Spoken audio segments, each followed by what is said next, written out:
Nous sommes soldats, combattants pour Christ. Pour Christ, au nom de Jésus, nous conquérons. Nous sommes vaillants, Vaillants, c'est de la parole. la parole au nom de Jésus, nous conquérons. Nous sommes vaillants, Vaillants, cités à dessein. à dessein au nom de Jésus, nous conquérons. Nous sommes vaillants, Vaillants, cités à dessein. à dessein au nom de Jésus, nous conquérons. Quels qu'ils soient les effets, Nous conquérons au nom de Jésus, nous conquérons. quels qu'ils soient les menaces, Nous conquérons au nom de Jésus, nous conquérons.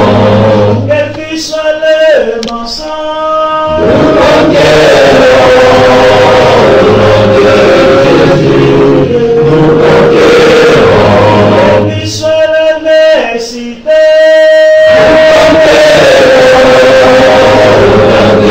Jésus, nous conquérons. nous sommes vaillants, Vaillants, cités à dessein. à dessein au nom de Jésus, nous conquérons.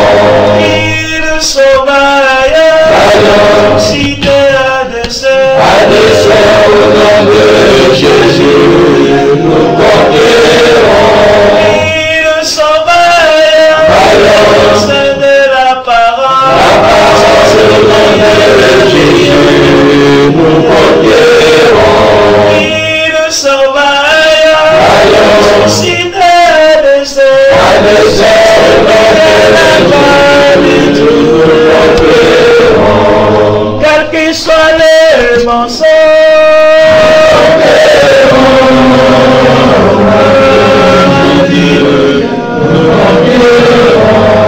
quels qu'ils soient les menaces,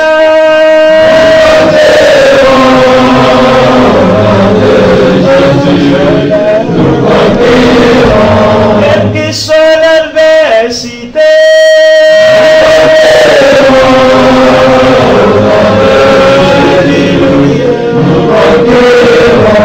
quelles que soient les persécutions,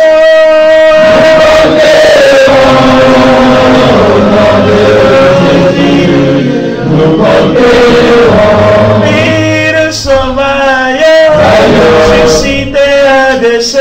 À dessein au nom de Jésus, nous conquérons. Nous sommes vaillants, Vaillants, c'est de la parole. la parole au nom de Jésus, nous conquérons. Nous sommes vaillants, Vaillants, suscités à dessein. à dessein au nom de Jésus.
Prenez garde à vous-même, de crainte que vos cœurs ne s'appesantissent par les excès du manger et du boire et par les soucis de la vie, et que ce jour ne vienne sur vous à l'improviste.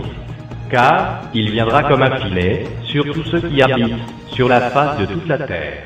Veillez donc et priez en tout temps, afin que vous ayez la force d'échapper à toutes ces choses qui arriveront et de paraître debout devant le Fils de l'homme.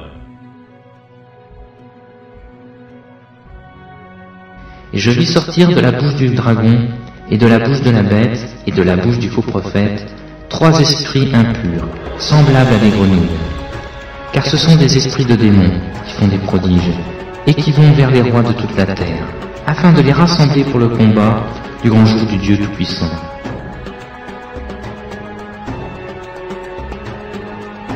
Ils les rassemblèrent dans le lieu appelé en hébreu Armageddon.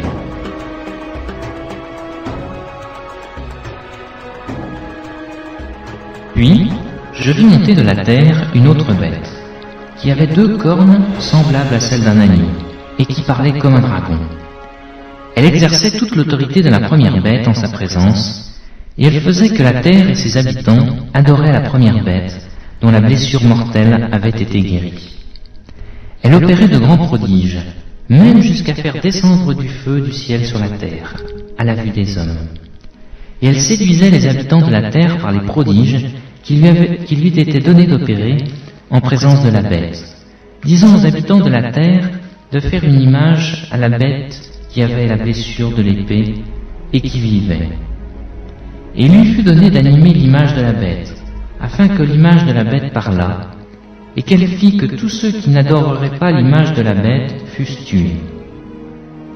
Et elle fit que tous, petits et grands, riches et pauvres, libres et esclaves, reçussent une marque sur leur main droite ou sur leur front, et que personne ne put acheter ni vendre sans avoir la marque, le nom de la bête ou le nombre de son nom.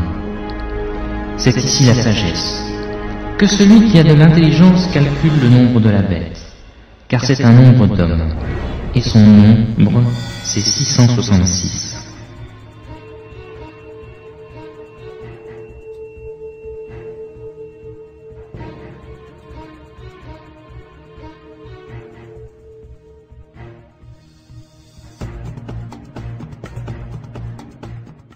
Babylon, Egypt and Greece. They all built empires in an attempt to rule the world. The Roman system at its peak dominated the known world. Complex governmental systems were developed to control diverse populations.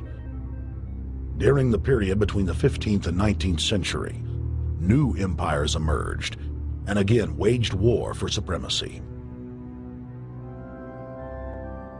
The nobility, as well as the thriving merchant class, were financed by a handful of private banks. Many of the great money houses would hedge their bets and finance both sides of a war. Sophisticated intelligence-gathering networks gave the financiers a clear edge over the governments they were slowly gaining control of. On the 18th of June, 1815, agents of the British arm of the Rothschild family looked on as Emperor Napoleon Bonaparte fought desperately to save his army from the jaws of a British-Prussian pincer attack. A Rothschild agent was able to get the news of Napoleon's defeat at the hands of Lord Wellington to Nathan Rothschild, a full 20 hours before the news reached London. Nathan, the head of the British arm of the Rothschild family, put out the rumor to the London Stock Exchange that Napoleon had won the war. Stocks plunged by 98%, and Rothschild was then able to buy up the entire British economy for pennies on the pound. When the news of Napoleon's defeat finally arrived, stocks soared. Britain was now the undisputed ruler of Europe, and Rothschild ruled England. The already dominant British Empire grew even more aggressive. Her troops and bureaucracy spread across the globe. The sun never set on Britannia's holdings. The banking cartel funded, in fact, since about 1800, they have funded both sides of almost every war. And of course, they're getting the interest off of the loans that they've given the various governments and the wars that they have actually helped stimulate and create. By 1900, Germany was a rising force and a leader of the Industrial Revolution. World War I, for instance, there was absolutely no reason to have World War I, except that it was an ideal opportunity for the banking cartel to make a pile of money by funding both sides of that particular war. On June 28, 1914, the heir to the Austrian-Hungarian throne, Archduke Franz Ferdinand, was assassinated while traveling in a motorcade.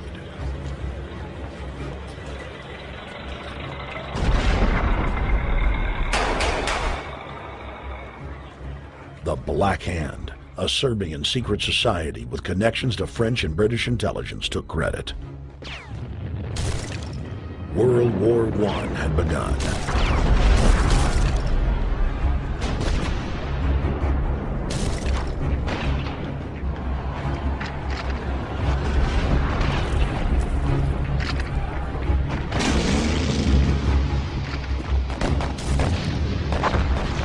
Armaments companies financed by Rothschild-controlled banks in Germany, France, England, and Austria bankrolled all the factions.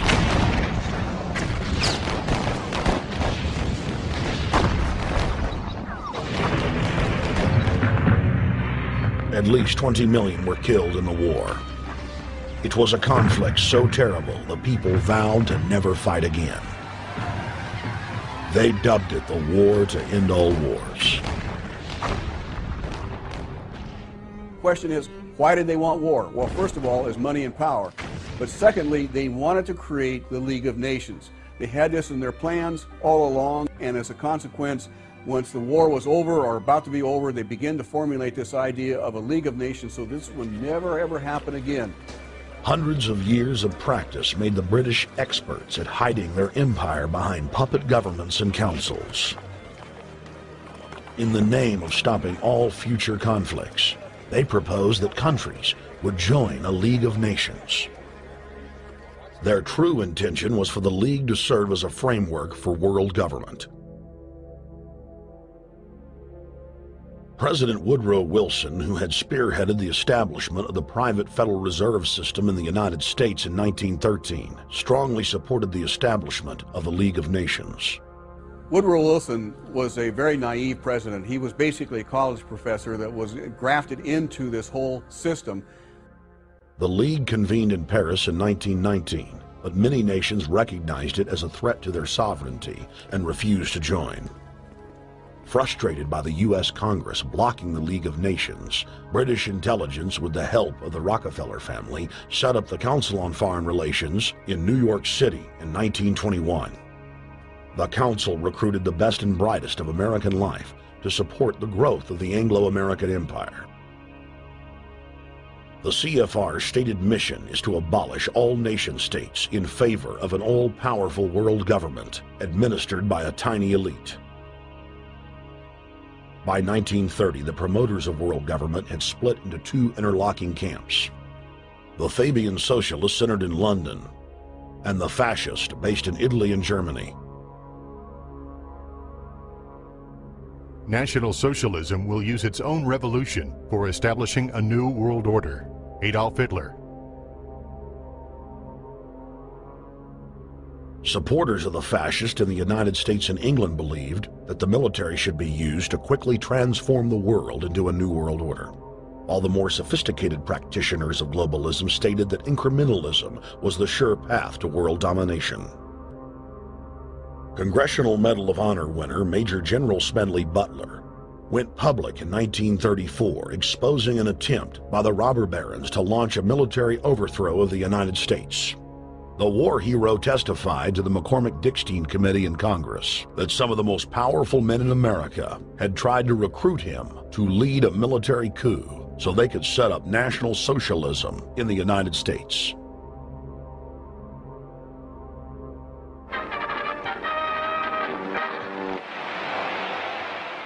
I appeared before the Congressional Committee, the highest representation of the American people, under subpoena to tell what I knew of activities which I believe might lead to an attempt to set up a fascist dictatorship.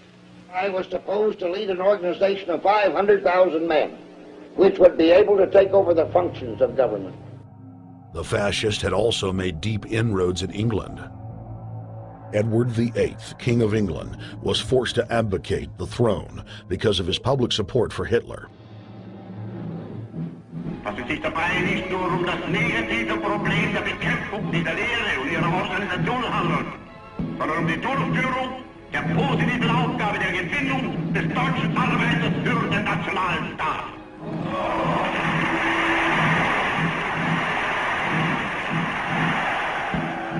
Though the German-led fascist camp was strong, the Fabian Socialist Bloc was able to maintain control of the US, Russia, and England.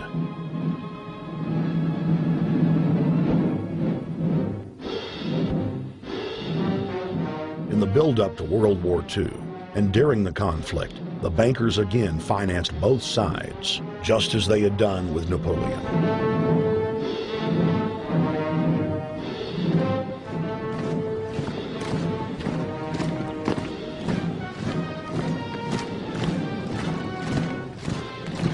With the rise and fall of the Third Reich, Europe lay in ruins.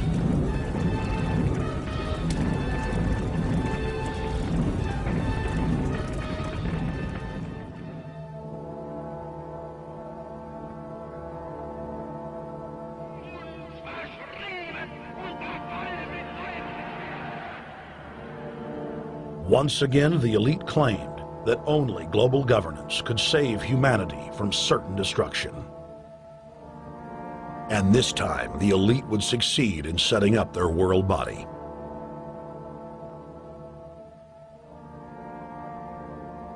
In April of 1945, at the Presidio Naval Base in San Francisco, the United Nations was founded by the victors of World War II. The United Nations complex was then built in New York City on land donated by John D. Rockefeller. Shortly after the elite established the United Nations as their base in the United States, the newly formed World Council quickly began work on the next phase in their plan, the incremental formation of continental superstates. The first step in their trilateral plan was the creation of the European Union. Unifying Europe had been tried many times and was extremely unpopular. Where Napoleon and Hitler had failed to accomplish their goals using force, the globalists would succeed using stealth. The British spearheaded the formation of the Council of Europe on May 5, 1949. The Treaty of London claimed to only establish trade ties between European nations, like NAFTA or GATT in North America. Its true intention was the formation of a European superstate.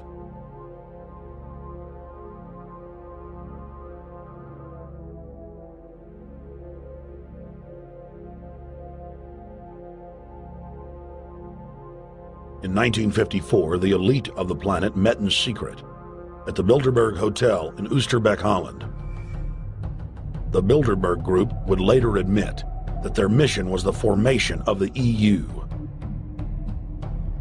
Once the EU was established, under the guise of trade deals, a North American Union and Asian Union would be formed.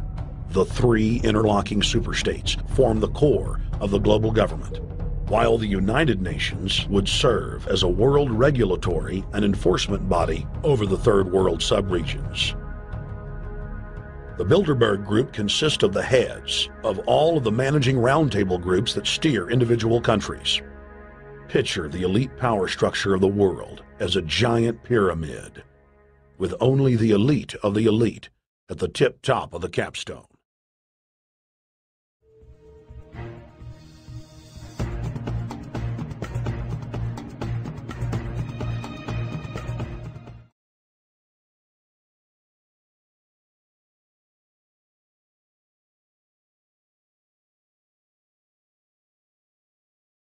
Dix marques des églises à la fin des temps.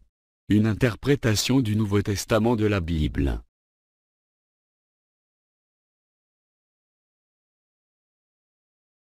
1. La prière avant tout.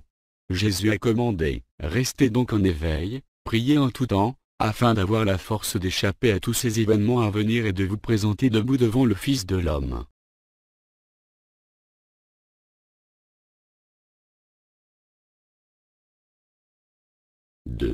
La joie dans le Saint-Esprit. Paul explique, nous sommes fiers même de nos détresses, sachant que la détresse produit la persévérance la victoire dans l'épreuve, et la victoire dans l'épreuve l'espérance. Or cette espérance ne trompe pas, parce que l'amour de Dieu est déversé dans notre cœur par le Saint-Esprit, qui nous a été donné.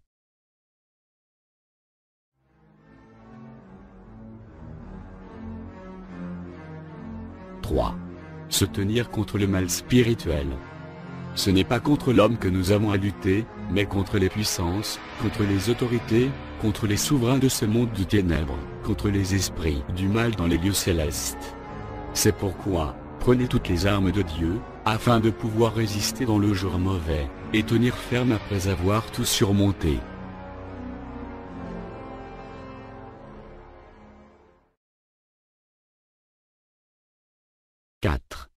S'attendre au retour de Jésus. Le Seigneur lui-même a un signal donné, à la voix d'un archange, et au son de la trompette de Dieu, descendra du ciel et ceux qui sont morts en Christ ressusciteront d'abord. Ensuite, nous qui serons encore en vie, nous serons tous ensemble enlevés, avec eux sur des nuées à la rencontre du Seigneur dans les airs, et ainsi nous serons toujours avec le Seigneur.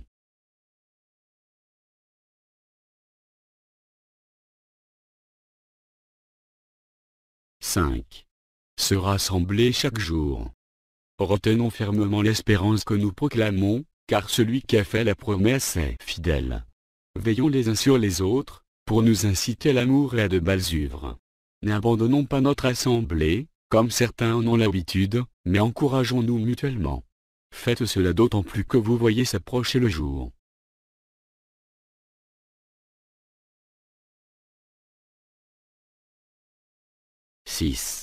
Supportez les moqueurs. Rappelez les paroles prononcées autrefois par les saints prophètes ainsi que le commandement du Seigneur, et Sauveur enseigné par vos apôtres. Sachez avant tout que dans les derniers jours viendront des moqueurs.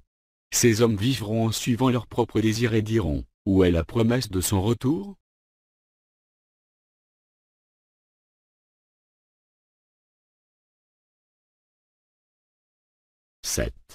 Menez une vie sainte.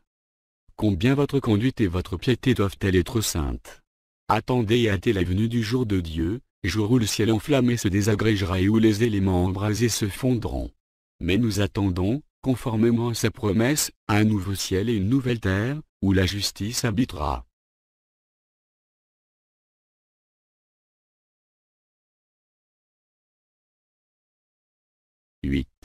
Jugez la vérité et l'erreur. Bien-aimés, vous voilà avertis. Tenez-vous donc sur vos gardes de peur, qu'entraînés par l'égarement des impies vous ne perdiez la ferme position qui est la vôtre. Mais grandissez dans la grâce, et dans la connaissance de notre Seigneur et Sauveur Jésus-Christ. À lui soit la gloire, maintenant et pour l'éternité. Amen.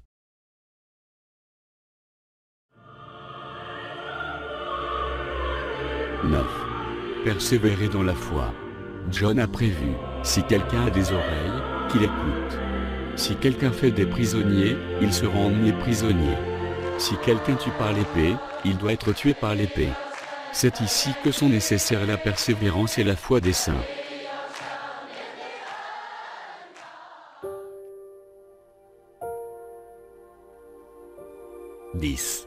Compter la mort une bénédiction.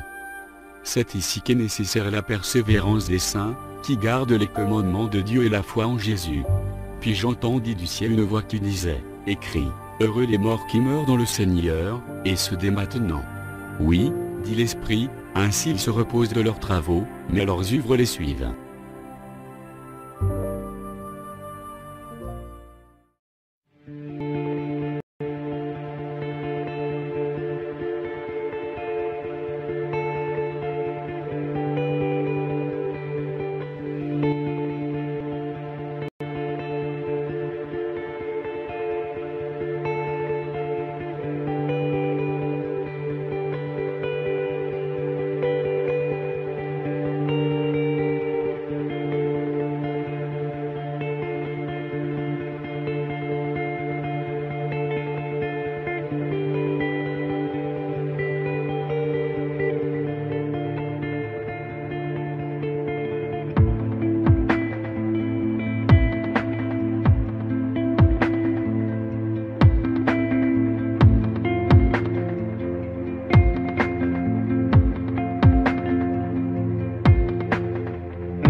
En Jésus seul est mon espoir, lui ma lumière, ma force, mon chant, pierre angulaire, solide rempart, même quand l'orage devient violent.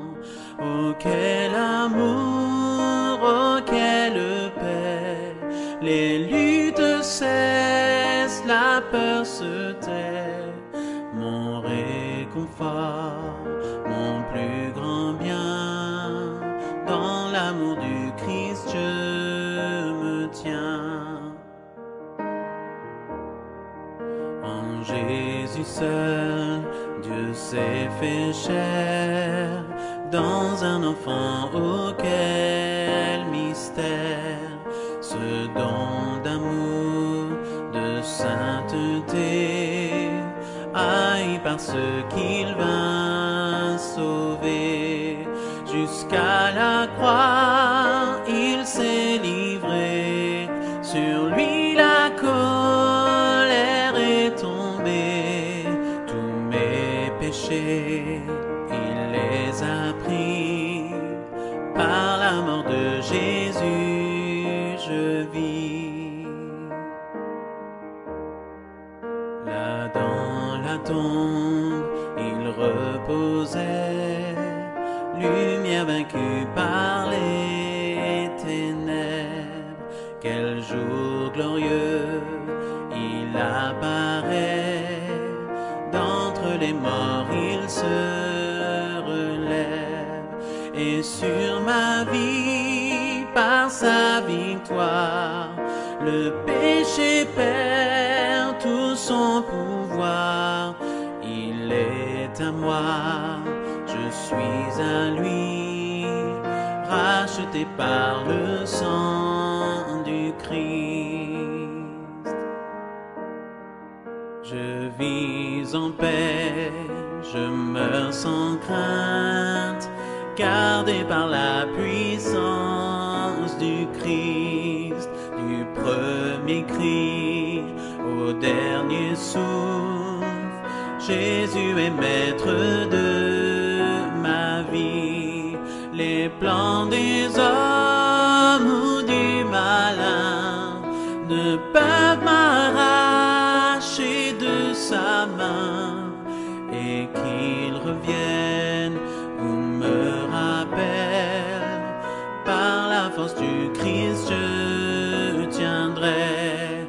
Les plans des hommes ou du malin ne peuvent m'arracher de sa main, et qu'il revienne ou me rappelle, par la force du Christ je tiendrai.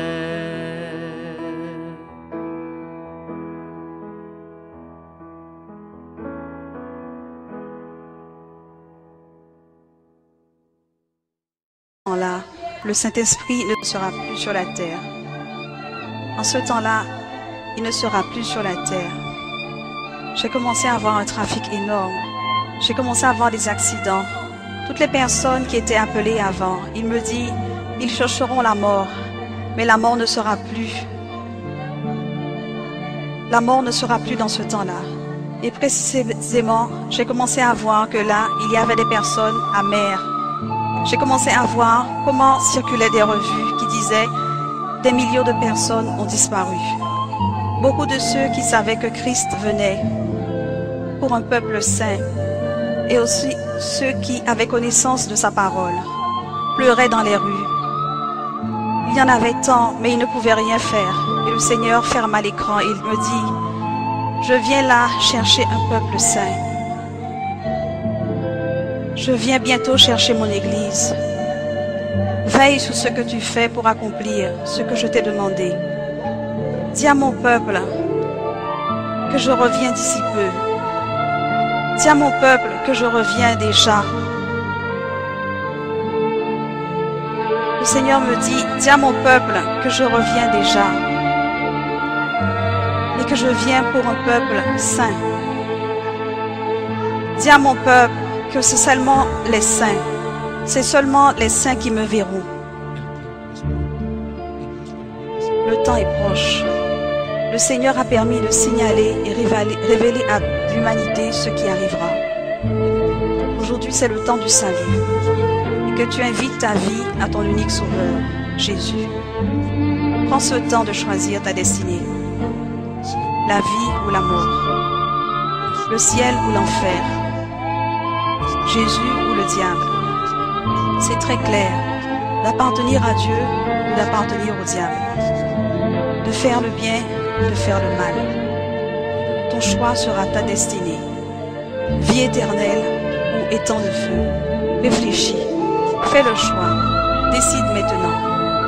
Jésus-Christ est mort sur la croix pour chacun d'entre nous, pour nos péchés, et nous a donné l'opportunité d'être sauvés par sa miséricorde. Accepte Jésus comme ton unique sauveur. Tous l'ont écouté et l'ont vu. Que ce moment, vous le viviez comme un appel. Ne vous condamnez pas pour l'enfer éternel.